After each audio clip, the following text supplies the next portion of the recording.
ایک طوائف کے جسم پر لکھے ہیں شہر کے سارے صالحین کے نام، جس کو لکھا ہے شاذل سعید نے۔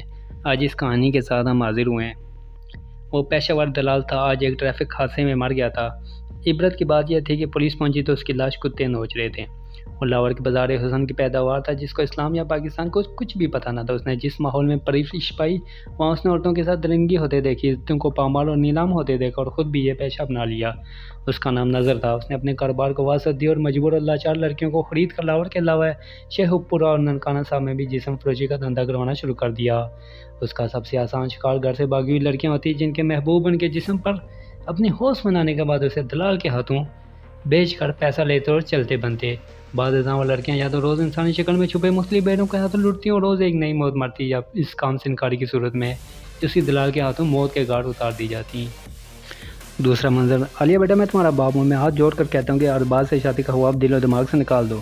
اگر تم نے میری بات نہ مانی تو میں شاید تمہیں غیرت کے نام پر قتل کرنے کی ہمت نہ کر سکوں، مگر میں خود کو موت کے گھاٹ اتار دوں گا۔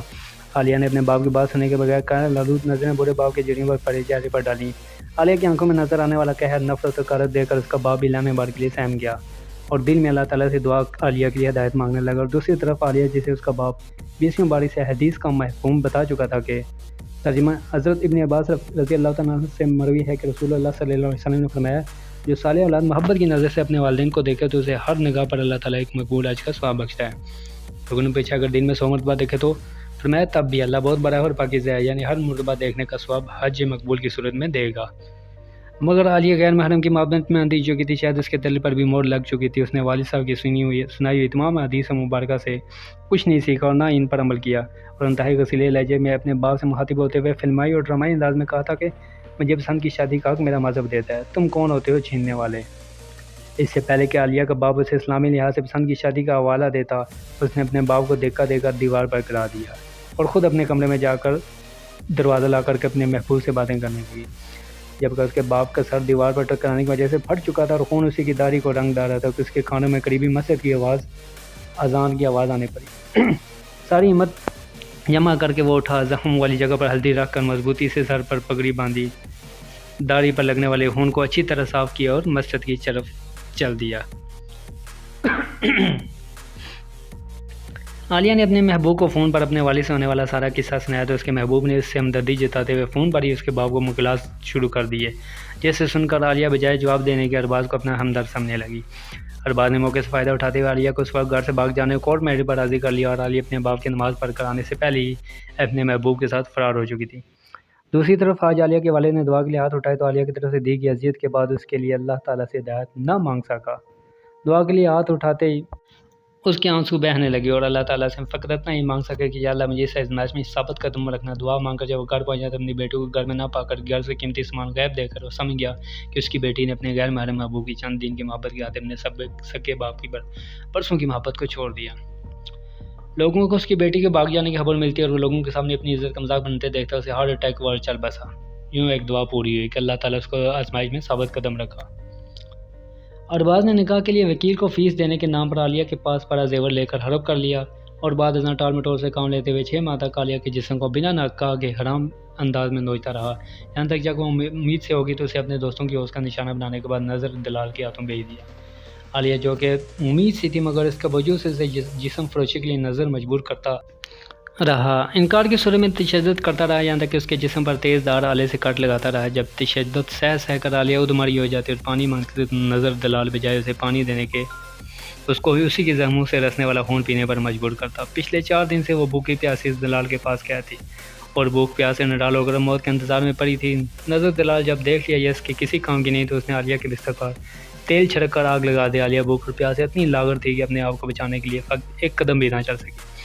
ساری ہمت جمع کر کے وہ اکبر پھر اٹھ کھڑی ہوئی اور پھر اسی جلتے بستر پر گر کر کباب بن گئی، جیسے بعد ازاں کئی جانوروں کی خوراک بنا کر پھینک دیا گیا۔ نظر کے ہاں کام کرنے والی طوائفوں میں سے ایک کا کہنا تھا کہ جس کمرے میں عالیہ کو جلایا گیا تھا اس کمرے میں 15 دن تک بنے ہوئے گوشت کی بو آتی رہی، جب نظر خود کو بھی نہیں آنے والی لڑکیوں کو عالیہ کی عبرت ناک موت اور کمرے میں موجود کباب جیسی بو آنے کے متعلق بتاتے ہوئے ڈرایا کرتا تھا۔